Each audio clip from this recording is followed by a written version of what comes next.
Pemirsa, tes CPNS tahun 2021 sudah memasuki tahap pengumuman jadwal pelaksanaan SKB atau seleksi kompetensi bidang. Dan untuk peserta yang berhak mengikuti SKB, sesuai dengan hasil penilaian sebanyak 186 orang.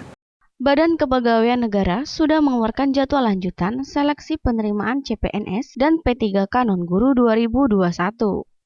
Hal ini disampaikan Kepala BKP SDM Kota Lubuk Linggau, Yulita Anggraini, melalui Kabid Pengadaan Pemberhentian dan Informasi, Denny Novriansyah, dalam surat yang mereka terima untuk jadwal lanjutan seleksi CASN 2021, yakni pengolahan nilai SKD CPNS 19-21 Oktober, rekonsiliasi hasil SKD 22-23 Oktober, validasi nilai SKD 22-25 Oktober, penyampaian hasil SKD 26-27 Oktober.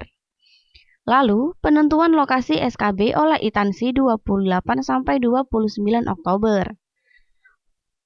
Pengumuman hasil SKD 29-30 Oktober.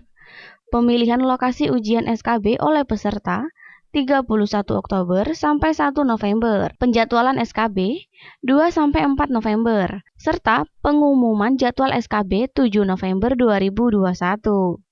Maka, sesuai hasil tersebut, rencananya untuk pengumuman hasil SKD sesuai jadwal yang sudah ditentukan. Dan untuk saat ini masih dalam tahap pengumuman jadwal pelaksanaan SKB. Dan pengumuman selanjutnya akan diumumkan di akun SCCASN peserta. Namun nantinya akan di-backup sama website BKP SDM juga. Peserta CPNS yang lulus atau yang berhak ikut SKB sesuai dengan hasil penilaian yang telah diumumkan itu sebanyak 186 orang. 186 orang kemudian diberi kesempatan untuk memilih titik lokasi untuk ujian atau tes SKB, seleksi kompetensi bidang. Nah, sebanyak 112 orang itu memilih di kantor regional 7 BKN Palembang. Selebihnya memilih di kantor regional lainnya atau di UPT BKN, seperti di UPT BKN Bengkulu, Padang, Batam, Jambi, kemudian kantor regional 3 BKN Bandung, kantor regional 5 BKN Jakarta, sesuai dengan titik lokasi yang dipilih mereka masing-masing. Hal ini dimaksudkan untuk meminimalisir pergerakan dalam antisipasi penyebaran virus corona.